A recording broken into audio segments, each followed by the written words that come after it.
Сайн байцгаана уу? Эрхэм үндэд сонсогчдоо. Зүүн бүсийн дуу хоолой Цэцэн подкаст сувгийн копи өрхөөс өмнө нэвтрүүлэг эхлэхэд бэлэн болоод байна. Хөтлөгч намын одоо өдрийн мэнд. Өдрийн мэнд үзэгч та бүхэнд мөн энэ өдрийн мэндийг хүргье. Манай нэвтрүүлгийг тогтмол дэмжиж ажилладаг Cloud9 Coffee Shop-ийн хамт олондоо бас баярлалаа гэж хэлмээр байна. Тэгэхээр бидний энэ удаагийн сэдэв бор өндрийн уулын бажуулах үйлдвэр. Яагаад энэ сэдвийг сонгох болсон бэ гэвэл 1922 оны 12 сарын 25-нд Налахын уурхайг улсын мэдэлт авснаар Монгол улсын уул уурхайн салбарын орчин үеийн хөгжил өгөр эхэлсэн.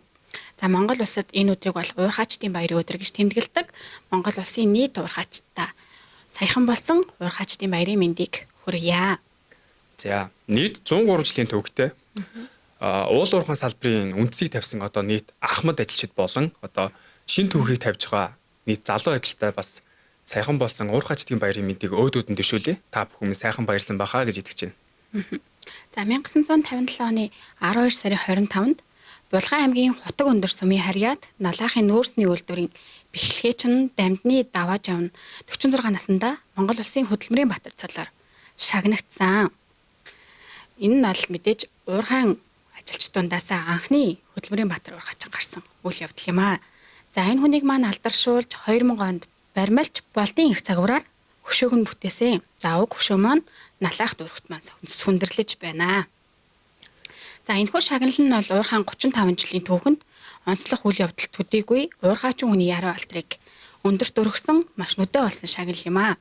Үүнээс хойш олон хөдөлмөрийн баатар уурхайчд төрсөөр байна. За 1950-аад оноос эхлэн одоо уурхайн салбар маань бас өсрөнгөө хөгжиж эхэлсэн. Одоо энэ салбар маань одоо дагаад том уурхаанууд бас бий болох болсон. Одоо эдгээр уурхаануудаас дуртай. Эрдэнтийн уурхай, Багнуурын уурхай, Хөтлийн уурхай, тэгээд Шарын голын уурхай, тэгээд бор өндрийн уурхай хэмээх уурхаанууд маань үйл ажиллагаагаа явуулж гэлсэн. Тэгээд тэднээс гадна уг уурхаанууд маань эдийн засгаас гадна одоо хүмүүсийн амьдралын маш том гол төвөнд болсон гэж үздэг. Тэгэлгүй яг нь ер нь 1950 оноос эхлээд 2011 оны бол Монгол улсын уул уурхайн салбарын өсрөнгөө хөгжил үе гэж үздэг. За Монгол оронд маань маш олон тийм Монгол улсын болон олон улсын геологчид ирж хайгуул хийснээр энэхүү уурхаанууд маш шинээр нээгдэж эхэлсэн. За үүний нэг нь бол манай өнөөдрийн сэдэв буюу бор өндрийн уулын баяжуулах үйлдвэр маань юм аа. За 1973 онд Монгол зөвлөлтийн хамтарсан Монгол Росц Витамит нэгдэл нэртэйгээр Монгол улсын утаг дэвсгэр дээр хайлуурж унш болон ашигт малтмал олборлох, боловсруулах зорилтоор энэ уурхай маань нээгдэж байсан байна. Бор өндрийн уурхай өнөөдөр хайлуурж уншдын бүтээгдэхүүн үйлдвэрлэж одоо экспорт гарах хэмжээгээр дэлхийн гол үйлдвэрчдийн дотор 5-т ордог. Тэгэлгүй яах вэ? Одоо Монголын жолчны хамгийн том стратеги бас нэгэн ач холбогдолтой. Олон 10 жил одоо тасралтгүй ажилласан бас цөөн уурхай нэг болсон. Бор өндрийн уулын бажуулах үйлдвэрийн захирлаар одоо Магистрчог гэх хүн одоогоор ажиллаж байгаа. Ер нь бол угаасаа олон 10 жил нөгөө тасралтгүй үйл ажиллагаагаа явуулж байгаа учраас Монголдо төдийгүй дэлхийд нэр хүндтэй байгууллага болж ирэмблэгдэж байгаа бахаа гэж би бодож байна. За бор өндрийн уулын баяжуулах үйлдвэр маань Улаанбаатар хотоос зүүн урд зүгт 285 км-т, Өндөрхөн хотоос баруун урагш зүгт 180 км-т Хинтээ аймгийн бор өндөр сумын маань нутагт оршиж байна. За Хинтээ аймгийн бор өндөр сум нь 1981 онд Хэрлэн хороо гэж байгуулагдаж харин нутгийн харьяал нь хуучнаар Хинтээ аймгийн Дархан сумын 5 дугаар баг гэж явагддаг байсан юм байлаа. Бор өндрийн уурхай байгуулагдсанаар сургууль, эмнэлэг, соёлын төвүүд байгуулагдаж одоо нэг уурхай түшиглэн суурн хот бий болсон. Тэгэлгүй яг ер нь уул уурхай хөгжлийг дагаад маш олон суурин хотод хөгжиж эхэлсэн. За үүний нэг жишээ нь бол манай бор өндөр сум маань байгаа 2012 оны 2 сарын 9-ний өдөр Улсын их хурлын 15 дахь тогтоолоор бор өндөр сум болгох шийдвэр гарсан. Хүн амын тоогоороо Хинтээ аймгийн 18 сумаас 2-т Хэрлэн сумынхаа дараагаар орж явж гин. За газар нутгийн хэмжээгээр бол 18 сумаас 18-т орж явдаг. 2660 өрх 8883 хүн амтай нийт хүн амын 70 орчим хувийг нь 30-аас 35 насны залуучууд маань эзэлдэг ийм сум байна. Бор өндөр сумын уурхай 1982 оноос одоо хайгуул ашиглалтын үйлдвэрийн журмаар жилд 100,000 тонн хөвдөр олборлох хүчин чадалтаар ажиллаж эхэлсэн. Харин 1985 онд баяжуулах үйлдвэр болж эхний ээлжинд 400,000 тонн хөвдөр боловсруулах хүчин чадалтайгаар ашиглалтанд орж ирсэн. Ер нь уулын баяжуулах үйлдвэр болсон гэдгийг нь бол тоног төхөөрөмжийн хувьд ганцхан дэвшсэн биш те. Үйл ажиллагааны хувьд маш томоохон өөрчлөлт хийсэн юм. Түүхэн үе байгаад байгаа. За, уулын баяжуулах үйлдвэрийн маань 40 жилийн ой тохиож байна. Та бүхэндээ ойн байрын мэндийг хүргье. За түнчлэн мөн энэ жил баяжуулах үйлдвэрийн маань 40 жилийн ой тохиож байна. Та бүхэндээ ч гэсэн бас баярын мэндийг хүргэе. Хэлэх яах вэ? Газар доороос гаргасан хөдрийг олборлдог байсан шууд ашиглах боломжгүй учраас үйл ажиллагаагаа бас дээшлүүлсэн. Тийм.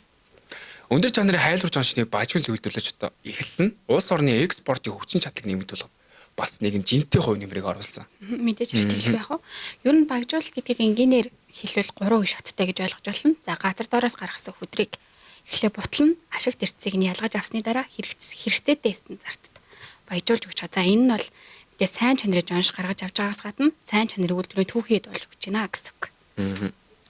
Уулын баяжуулах үйлдвэр болж одоо өргөжин дэлснээс хойш 1990 онд хүчин чадал нь 600 мянган тонн өдөр боловсруулах хүчин чадалтай болж одоо олон улсын стандартанд албан ёсоор тэнцсэн. Тэгээд 1982 оноос 2017 оны хугацаанд борон дөр уулын баяжуулах үйлдвэрийн ил ба далд уурхаанууд 9658 мянган тонн хөдөр боловсруулсан бас дээд амжилтыг Хагалтай түүхийг яваад байна тийм ээ уурхаа. 2009 онд харин баяжуулах үйлдвэртэй техникийн шинжилгээ хийсэн өндөр чанарын хайлуурч онцны баяжмал үйлдвэрлэлтийн хэмжээг ихээхэн өсгсөн. Харин уулын баяжуулах үйлдвэрт бусад үйлдвэртээс буюу өргөн, айраг, бэрх, хажуу улааны уурхаануудаас мөн хөдөр ирж байсан. Энэ жоншны гарцыг нэмэгдүүлж байгаа бас нэгэн шалтгаан.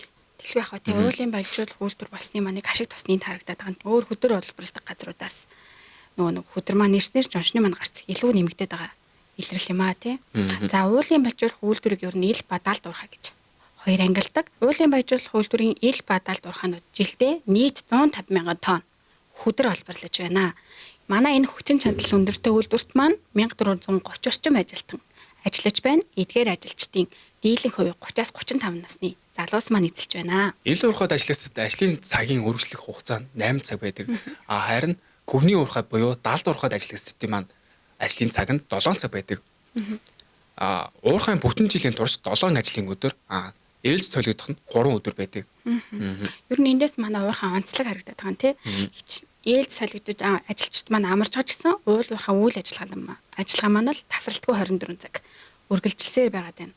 Тэгэхээр энэхүү хүчин чармаалтын хүчээр тий уул уурхайн байгууллага маань Монгол улсын дотоодын нийт бүтээгдэхүүний 24%-ийг дангаараа дам нөлөөгөөрөө 60% хөдлөгдөг гадагш зарж буй 9 зүйлийн гадагш зарж буй 10 зүйлийн 9 уул уурхайн бүтээгдэхүүн байдаг.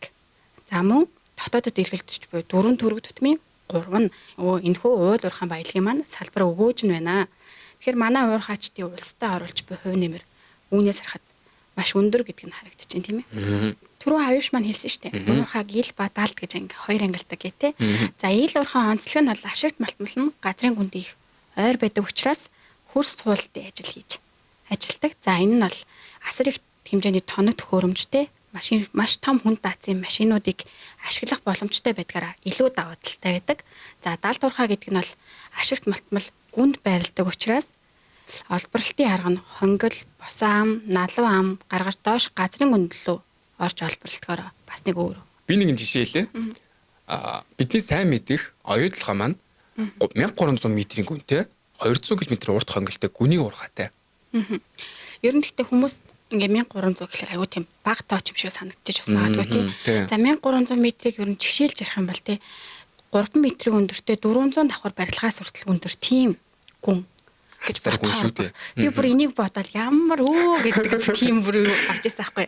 За, 200 км урт хонгилын хоёлаа зургийг харсан шүү дээ. Зургийг басан. Одоо би уурхайн хонгил гэхлээр нэг нуран гүйцэтгэх гэхлээр тийм нэг хэцүүхэн тийм нөхцөл байдаг болоо гэж бодсон чинь тэгээ бүр том хэмжээний тэр том машин ингээд дотор нь тий.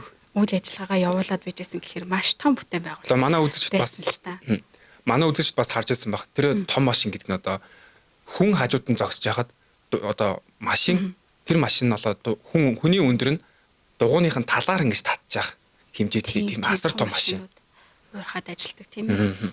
За, ер нь бол уурхайчд маань ийм асар том машин тий энэ техникийн дуу чимээ тоосжилт газрын гүндэгт ямар нэгэн нуранга ч юм уу те. Гэхдээ тийм юм ховрол байдаг байх гэж би бодож ил та. Тэгээ агаарын солилцоо зэрэгээс хамаарат те хүнд нөхцөлд ажилтгаа гэж ойлгож болно. Түүнчлэн гэр бүлээсээ хол сарын хасыг ажлын байран дээр хөнгөрөөдөг. Тэдний хүчээр уурхаан үйл ажиллагаа бас зогсолтгүй явсаа байгаа хаа гэж бодож байна. Яг энэ ер нь өөрөө ээлжийн ажлын онцлог байгаа даа тийм. Удахгүй болох гэж буй шинэ жил Монголын үндэсний баяр наадам болох тийм цагаан сар наадам тэгээ бүх нийтийн амралтын өдөр гэдэг хүмүүсийн амарч болох эдгээр өдрүүдэд ажилдаа таарах юм бол үйл ажиллагаагаа салгардуулахгүйгээр хариуцлагатай ажиллаа хийсээр л байдаг. Тиймээс уурхаач хүний хөдөлмөр бол хүнд нөхцлөөс гадна хариуцлагатай байх, анхаарал сэрэмж шаарддаг юм мэрэгжил юм аа. Уурхаачтай эрсдэлтэй нөхцлөөс урьдчилан сэргийлж, аюулгүй байдлаа хангаж ажиллахыг Монгол улсын нийт 60 мянган орчим уурхаачтай болон бор өндрийн уурхаачтаас хүсье. Та бүхэн минь аюулгүй, эрсдэлгүй боломжтой ажиллаарай гэж хүсэж байна. Бор өндрийн уурхай үйл ажиллагаанаас үүдэх сөрөг нөлөөллийг бууруулах зорилгоор тусгай арга хэмжээний бас төлөвлөгөөтэй ажилладаг. Тэр төлөвлөгөө нь ер нь бол манай ажилчдын маань аюулгүй байдлыг хангахад илүү тулгуурласан байдаг бах тийм ээ. Ажилчдад хөдөлмөр аюулгүй байдал эрүүл ах буюу одоо өөрөөр хэлбэл хаабын заавар зөвлөгөө тогтмол өгдөг. Тийм би бас энэ талаар их сонсож байсан. Ер нь ажилдаа гарахаас өмнө заавал хаабын зөвлөгөөг сонсчоод гардаг гэж тий. Жишээлбэл одоо гөний уурхай тэсэлгээ хийсний дараа шууд хүн оролдоггүй. Одоо тоос, хортгий, намжсны дараа уулын бажуулах үйлдвэрийн аврах ангийн алба хаагчид 1-2 цагийн дараа шалгалт хийж ажил эхэлдэг. Энэ бол ер нь энэ бол ер нь уурхайч хүний амь насыг эрсдэлд орохоос сэргийлж байгаа нэг арга хэмжээ юм а тий. Мөн дотоод замын засвар, хөрсдийн нөхөн сэргээлт, хог хаягдлыг ангилан ялгаж, зөв зохистор хаях гэх мэт одоо байгаль орчин дээлтэй арга хэмжээнүүдийг бас давхар хэрэгжүүлдэг. За өөрөөр хэлбэл бор өндрийн уурхай маань үйлдвэрлэлээ явуулахын зэрэгцээ хүнээ байглаа тий зөв шат дараалалтай хамгаалж ажиллаж байгаа юм. Хариуцлагатай алтан байгууллага юм а гэж хэлмээр байна. Бидний нэвтрүүлгийн цаг хүндрэлт өгч байна. Зүүн бүсийн дуу хоолой Цэцэн Ботгоос өвгийн копи өрхөс өмнө нэвтрүүлэг инхэн өндөрлөж байна. Бидний хамтран ажиллагчаар Cloud9 Coffee Shop байлаа. Нэвтрүүлгийг аюуш болон намн ойдгоор хөтлийн хөрөглөө. Бидэнтэй хамт байсан үзэж та бүхэндээ маш их баярлалаа. Тэлгүй яг хоо бидний өнөөдрийн сэдэв болсон бор өндрийн уул уурхай ажилтан албан хаагчтай уулын баяжуулах үйлдвэр болсны 40 жилийн баярын мэндийг дахин хүргье. За манай зүүн бүсийн дуу хоолой Цэцэн подкаст сувг маань копи өрхөөс өмнө нэвтрүүлгээс гадна үндэсний хэв шинжийг агуулсан үндэсний мөр хэний хүүхд вэ гэх мэтчлэн маш олон нэвтрүүлгүүдийг хүргэж байгаа. Хүргэсээрч байх болно. Та бүхэндээ манай Цэцэн подкаст сувгийн хаяг болон YouTube хуудсыг маань дагаарай гэж хүсэж байна. Бидэнтэй хамт байсанд баярлалаа.